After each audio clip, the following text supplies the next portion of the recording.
Құрметті халайық, ардақты ағайын, бүгінгі домбыра күніне арналған концертімізге қош келдіңіздер. Сіздерді тәуелсіздігіміздің 30 жылдық мерекесімен шын жүректен құттықтаймыз.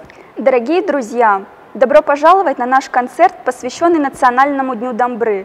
В канун 30-летия независимости Республики Казахстан представляем вашему вниманию концертную программу «Домбыра Дастан».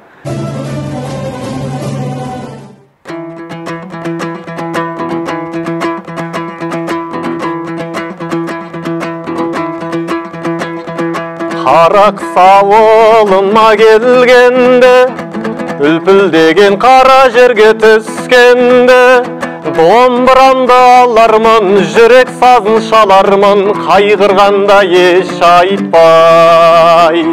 Домбырамды алармын, жүрек сазын шалармын, қайғырғанда еш айтпай. Ноғайдың қайғы сансыз күніңде, батырлар ұйықтамаған түнінде, жүректерге рух берген, соғыстарда күш берген, көпті көрген домбырай. Жүректерге рух берген, соғыстарда күш берген, көпті көрген домбырай.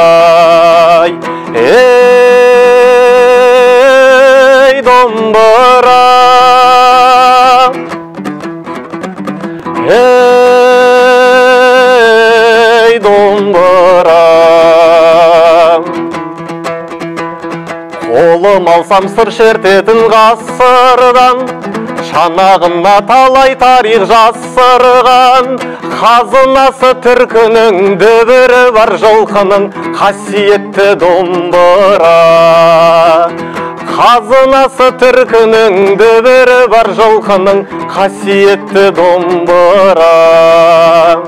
Бірге жасап келе жатқан елменен, қорғасында құйсадағы өлмеген, ақындардың жыры бар, батырлардың сыры бар, бабам мұра домбырай. Ақындардың жыры бар, батырлардың сыры бар, бабам мұра домбырай.